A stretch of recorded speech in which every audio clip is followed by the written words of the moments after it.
আমার বয়স মাত্র ১৬ বছর। বয়স কম হলে কি হবে, আমি দেখতে অনেক সুন্দরী ছিলাম।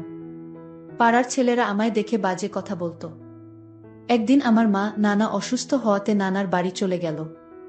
বাড়িতে শুধু আমি আর আমার আব্বু।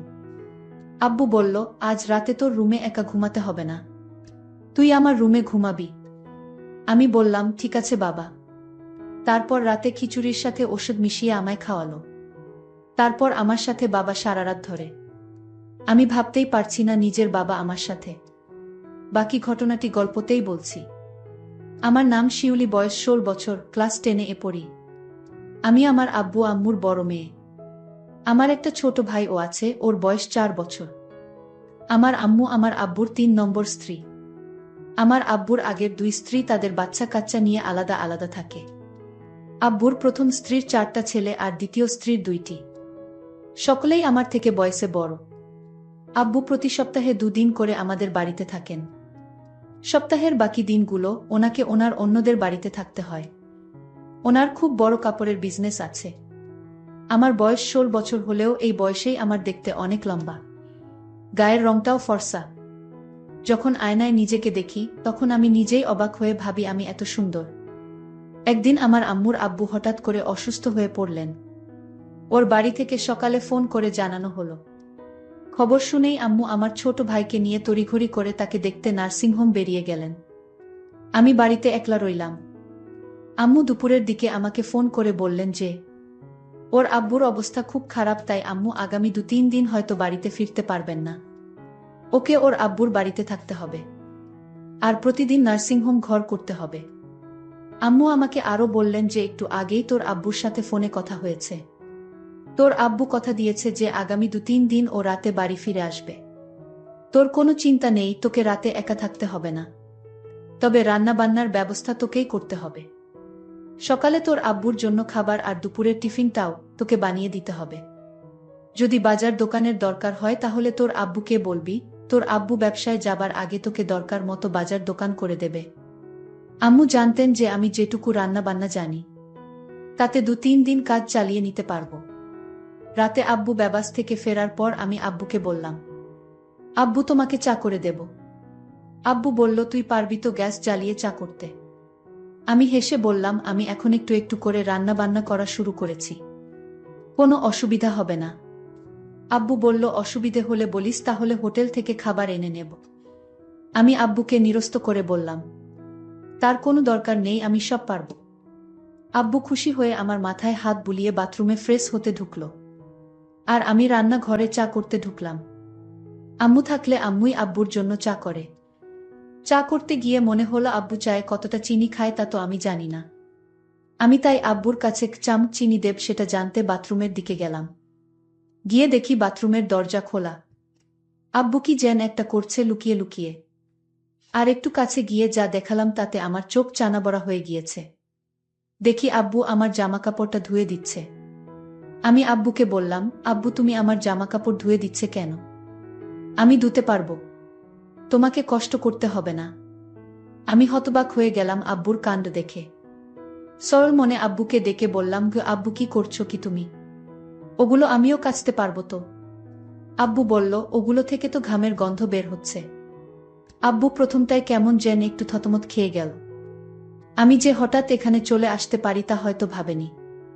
কিন্তু আব্বু কয়েক সেকেন্ডের মধ্যেই নিজেকে একটু সামলে নিল। আমি তো আব্বুকে কোনোদিন দেখিনি আমার কাপড় ধুয়ে দিতে। আজ কেন আব্বু কাপড় ধুয়ে দিচ্ছে? আমি ভাবলাম আম্মু হয়তো বাড়িতে নেই তাই। আমার হাতের চা খেয়ে আব্বু খুব খুশি হলো। আমরা একসাথে টিভি দেখতে বসলাম। টিভিতে একটা সিনেমা চলছিল। সিনেমাতে হঠাৎ একটা অদ্ভুত দৃশ্য দেখতে পেলাম, আর সেটা দেখে আমার ভয় করতে শুরু করলো। আর আমি ভূতকে খুব ভয় পাই। আব্বু আমার ভয় দেখে নিজের আব্বুকে নিজেরই কেমন যেন অচেনা বলে মনে হতে লাগলো। যে আব্বু আমাকে কষ্ট করে বড় করেছে, যে আব্বুর কাছে এটা ওটা বায়না করেছি, দুষ্টুমি করলে বা পড়াশোনায় ফাঁকি দিলে, যে আব্বুর ধমক খেয়ে অভিমানে কান্নাকাটি করেছি, শরীর খারাপ হলে যে আব্বু আমার পাশে সারারাত ঘুমিয়ে থেকেছি, সেই আব্বুকে আজ হঠাৎ কেমন যেন অচেনা একটা বাইরের লোক বলে মনে হচ্ছিল। আব্বুকে আজ আমি অন্যরকম দেখতে পেলাম। ঝট করে উঠে পড়ে রান্নাঘরের দিকে হাঁটা দিলাম। আব্বুকে বললাম, আব্বু আমি একটু রান্নাঘরে যাচ্ছি, আমাকে রাতের খাবার গরম করতে হবে। আমি আব্বুকে দেখলাম আমার পিছু পিছু রান্নাঘরে চলে আসছে। আব্বুকে বললাম, তোমার আসার তো দরকার ছিল না। তারপর রাতে আমি আর আব্বু একসাথে খাবার টেবিলে খেতে বসলাম। দেখি আব্বু খেতে বসেও এক অন্যরকম দৃষ্টিতে আমার দিকে বারবার তাকাচ্ছে। জীবনে কোনোদিন আব্বুকে আমার দিকে এরকমভাবে তাকাতে দেখিনি আমি। আব্বু হঠাৎ আমাকে জিজ্ঞেস করল, তোর আম্মু কি পরশু ফিরবে? আমি বললাম, জানি না, তবে আম্মু আজ ফিরতে পারবে না সেটা বলেই গেছে। শিউলি, আজ রাতে তুমি আমার রুমে ঘুমাবে। আমি বললাম, কেন? আমি তো আমার ঘরে সব বলে বিছানা করে রেখেছি। আব্বু বলল, আজকে তো তোমার আম্মু নেই, আলাদা আলাদা শুয়ে কি হবে? আর তাছাড়া আমি তোমাকে একা একা রুমে ঘুমাতে দিতে পারি না। আমি বিশেষ না ভেবে মাথা নেড়ে সম্মতি দিলাম।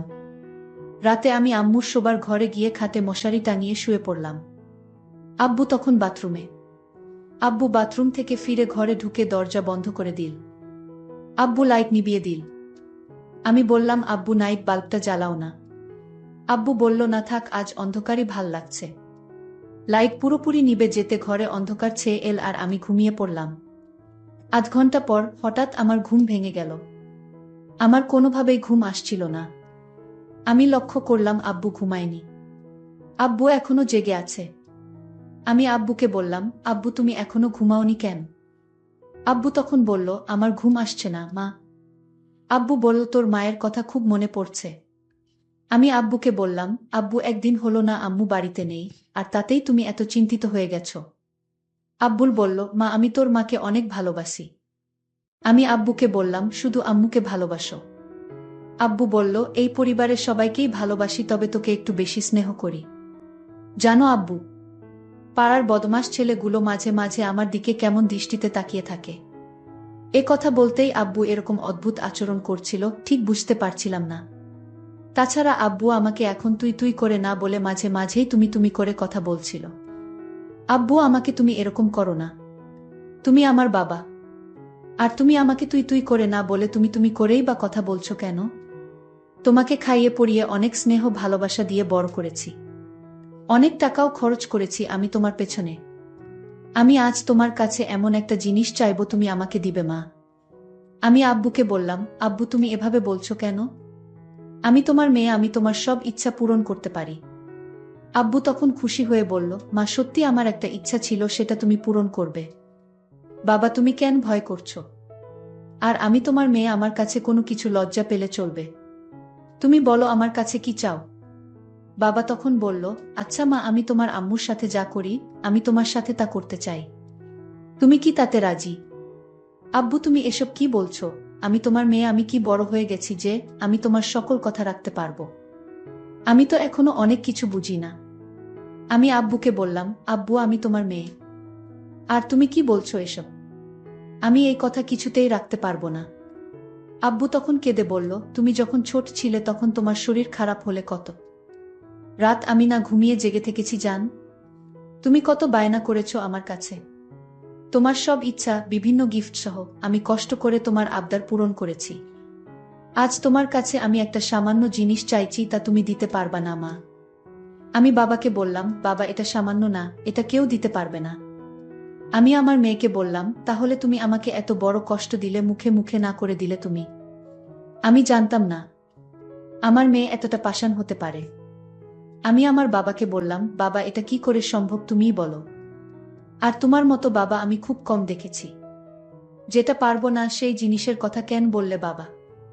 আমি বাবাকে তখন কান্না করতে দেখলাম, বাবা কাঁদছে। আমি বাবাকে বললাম, তুমি কেন কাঁদছো এইভাবে? ঠিক আছে তুমি যদি কান্না না থামাও তাহলে আমি কিন্তু তুমি আমায় যা বলছো সবকিছু আমি আম্মুর কাছে বলে দিব। আমি তখন বললাম, না মা, এসব কি কাউকে বলা যায়? তুমি তোমার আম্মুকে কিছু বলো না। যদি তোমার আম্মুর কাছে আমার কথা বলো তাহলে তোমার আম্মু এ বাড়িতে আমায় জায়গা দিবে না। তাই তোমার আম্মুকে এসব বলতে যেও না। তুমি কি চাও এ বাড়ি থেকে আমি দূরে কোথাও চলে যাই? আমার মেয়ে শিউলি তখন বলল, তাহলে আব্বু তুমি আর কোনোদিন এসব কথা বলবে না? আমি বললাম, ঠিক আছে মা, বলবো না। তবে আমার একটা অন্য কথা আছে, সেটা রাখবে না মা? আমি আব্বুকে বললাম, আব্বু তোমার এইসব কথা ছাড়া আমি সব কথা তোমার রাখবো। আমি বললাম, লক্ষ্মী মেয়ে আমার, তাহলে তোমার আম্মু কাল আসবে না? তুমি আর আমি বাড়িতে কাল আমরা দুজন থাকব। তাহলে আমি তোমাকে কাল হোটেল থেকে খাবার নিয়ে আসবো তোমার জন্য। আমি বললাম, বাবা আমি তো রান্না করতে পারি, তাহলে হোটেল থেকে খাবার আনবে কেন? আমি বললাম, আম্মু তোমাকে আমি কষ্ট করতে দিব না তাই। আর তাছাড়া হোটেল থেকে খিচুড়ি খাই না অনেক দিন ধরে। তোমার তো খিচুড়ি অনেক প্রিয় তাই না মা? আমি বললাম, আব্বু, হোটেলের খিচুড়ি আমার অনেক প্রিয় খাবার। তাহলে কাল আর রান্না করার দরকার নেই। আমি দুজনের জন্য হোটেল থেকে খিচুড়ি নিয়ে আসব। আমি বললাম, ঠিক আছে বাবা, তুমি কাল আমার জন্য হোটেল থেকে খিচুড়ি নিয়ে আসবে। পরের দিন আমি সারাদিন ঘরে বসে টিভি দেখছিলাম। আর বাবা বাজারে চলে গেল। রাত 10টা হয়ে গেছে, বাবা এখনো বাজার থেকে ফিরছে না। আমি বাবাকে ফোন দিলাম, ফোনটাও রিসিভ হচ্ছে না। আমি চিন্তায় পড়ে গেলাম। আমি চিন্তা করতে করতে হঠাৎ দরজায় নক করল। আমি দরজায় নক শুনে দরজাটা খুলে দিলাম। দেখলাম বাবা আমার জন্য খিচুড়ি নিয়ে হাজির। বাবা বলল, এই খিচুড়ি অনেক স্বাদের মা। আমি বাজারে গেলে মাঝে মাঝে খাই। আজ তোমার জন্য স্পেশাল খিচুড়ি নিয়ে আসলাম। আমি আব্বুকে বললাম, আব্বু তুমি হাত মুখ ধুয়ে এসো, আমরা একসাথে খাবো। আমি বললাম, ঠিক আছে মা, আমি হাত মুখ ধুয়ে আসছি। তুমি খিচুড়ি টেবিলে রেডি করো। বাবা টেবিলে বসলো, 2টা বাটি করে খিচুড়ি নিয়ে আসলো।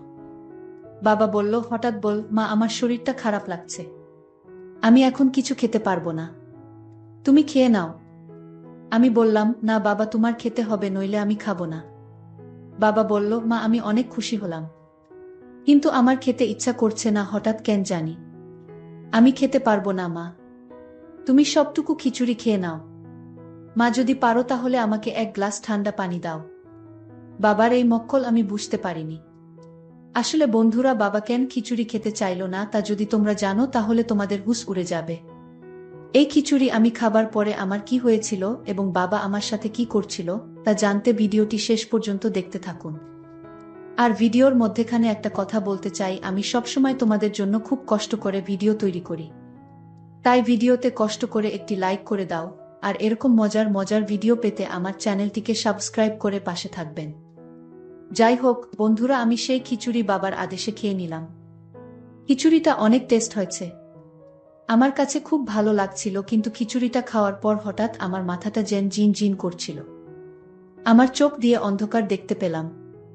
আমি বাবাকে বললাম, বাবা আমার জানি শরীরটা কেমন করতেছে, আমি ঘুমাবো, আমি আমার রুমে ঘুমিয়ে পড়ি। বাবা তুমি তোমার রুমে গিয়ে শুয়ে পড়ো বাবা।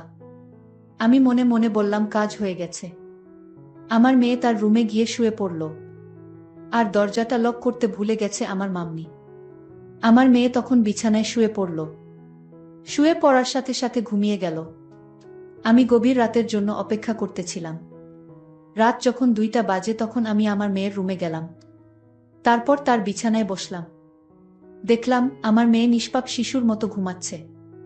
আমার মেয়েকে চাঁদের চেয়েও সুন্দর লাগছিল।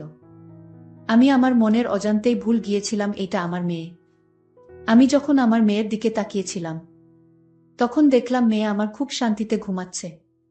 আমার মাথায় মাথায় বারবার জানান দিচ্ছিল, আজ তোমার সুযোগ, আজ তোমার এই সুযোগ কখনো চেয়ে দিও না, কারণ এই সুযোগ তুমি আর পাবে না। আর তাই আজ তোমার সময়। আমার মাথায় এই চিন্তা ভর করল। হঠাৎ লক্ষ্য করলাম আমার মেয়ে আমার দিকে তাকিয়ে রইল। মাত্র দেখলাম ঘুমিয়ে আছে, হঠাৎ চোখ খোলা, এক দৃষ্টিতে আমার দিকে তাকিয়ে রইল। আমি একটু ভয় পেয়ে গেলাম। আমার মেয়ে কিনা কি মনে করে এত রাতে তার রুমে আমি আমার মেয়েকে বললাম, মা তুমি মশারি টানাতে ভুলে গিয়েছ, কিন্তু তোমায় মশাই থেকে বাঁচাতে আমি মশারি টানিয়ে দিতে আসলাম। দেখি আমার মেয়ে কোনো কথা বলে না, আমার দিকে এক পলকে চেয়ে রইল। আমি বললাম, মা তুমি কথা বলছো না কেন? আমার আরো একটা জোরে ডাক দিলাম, মা তুমি কথা বলছো না কেন? আমি আমার মেয়ের নাকের কাছে হাত দিয়ে দেখলাম সে নিঃশ্বাস নিচ্ছে না। আমি বুঝতে পারলাম আমার মেয়ে দুনিয়াতে নেই, আমার মেয়ে মারা গেছে। আমি চিৎকার করে কান্না করে বললাম, আমি একই করলাম, আমি আমার মেয়েকে নিজের দোষে দুনিয়া থেকে বিদায় করে দিলাম। আমি তো জানতাম না যে এই খিচুড়ি খেলে মেয়ে মারা যাবে। আমি ভেবেছিলাম ঘুমিয়ে থাকবে, কোনো হুঁশ থাকবে না। এখন তো দেখি আমার মেয়ে মারা গেছে, আমার শাস্তি হওয়া উচিত। আমি এভাবে চিল্লাতে থাকি। বন্ধুরা, আজকের গল্পটি এখানেই শেষ করলাম। ভালো লাগলে চ্যানেলটি সাবস্ক্রাইব করে পাশে থাকবেন। ধন্যবাদ।